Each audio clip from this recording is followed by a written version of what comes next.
wall of circumvallation, the noose around Jerusalem was finally pulled.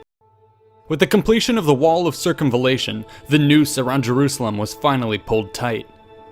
Previously, citizens had been able to slip out at night to collect supplies from the countryside, but now this proved impossible. Any rebels caught outside the walls were crucified as a terrifying example of Rome's wrath, while even those who defected willingly were often gutted by troops who believed their stomachs would be filled with precious items ingested for concealment. Inside, the food situation rapidly deteriorated. The defenders were reduced to eating pets and boiling hay. Disturbing reports also mentioned instances of infantile cannibalism taking place. Now, in the 10th week of the siege, Titus ordered all forces to concentrate their assault on the Antonia fortress. The full-scale assault began with the mobilization of archers and artillery to suppress the walls, while 2 battering rams moved into position and men armed with crowbars took aim at the foundation blocks of the towers.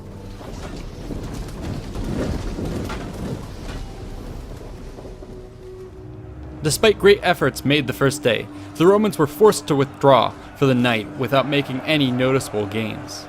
Unbeknownst to both sides, however, the heavy activity in the area took a toll on the structural stability of the fortress. The mine, which had previously brought down the Roman siege ramps, had also undermined the Antonia.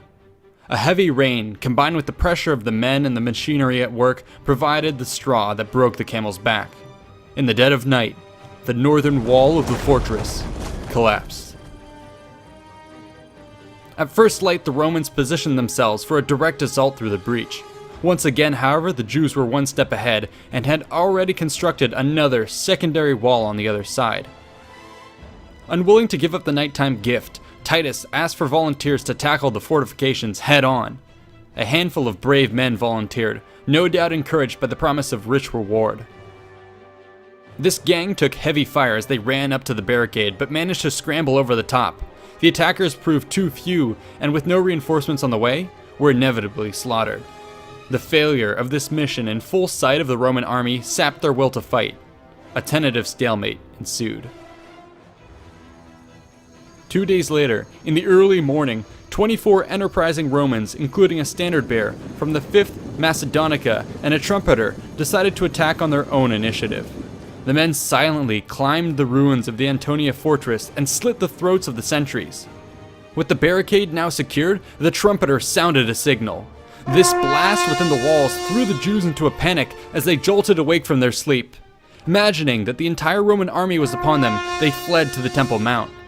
Meanwhile, the Roman command was equally confused but knew something had to be done. Titus, along with his officers, collected picked men from the units and immediately sent them towards the sound of the trumpet. When the Jews realized that the Romans were not hot on their heels, cooler heads prevailed and they rallied. Militias streamed into the courtyard as it soon became apparent that the real Roman forces would now certainly be on their way. If they gained a foothold in the sanctuary, all was lost. Both sides realized that this was the case and plunged into the darkness towards the passages linking the Antonia to the Temple Mount.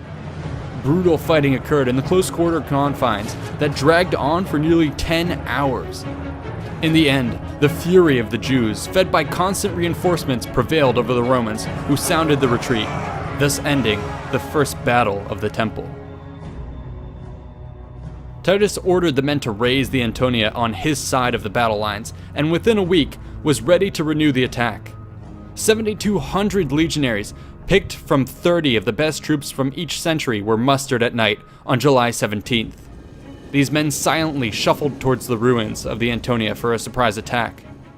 Jewish sentries, however, picked up on the advance and sounded the alarm. In some areas, Roman forces were able to cut their way past the previous week's high water mark. However, in the obscurity of the night, chaos reigned. This was made even worse by the fact that the rebels had equipped themselves with captured Roman gear to the point that many legionaries and Jewish units ended up bumping into and fighting friendly forces. The combat was so confused that it proved virtually impossible to capitalize on any gains either side made. When the sun eventually began to rise, some degree of order was finally restored. Josephus reports that both sides now separated and drew up into ragged battle lines at the edges of the sanctuary's northern edge. Missiles began to fly, and a savage pitched battle developed. Titus attempted to orchestrate an organized attack, but the tight confines again rendered this futile.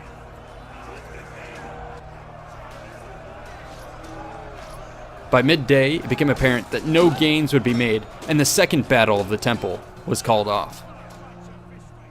Clearly, it would be impossible to punch a hole through the Jewish bottleneck. Titus thus resolved to broaden the scale of the attack. In the peak of the summer heat, he ordered 4 more ramps to be built against the northwestern corner of the Temple Mount. In response, the Jews massed their missiles at the walls and sent forth continuous waves of skirmishers and sorties to harass the work crews.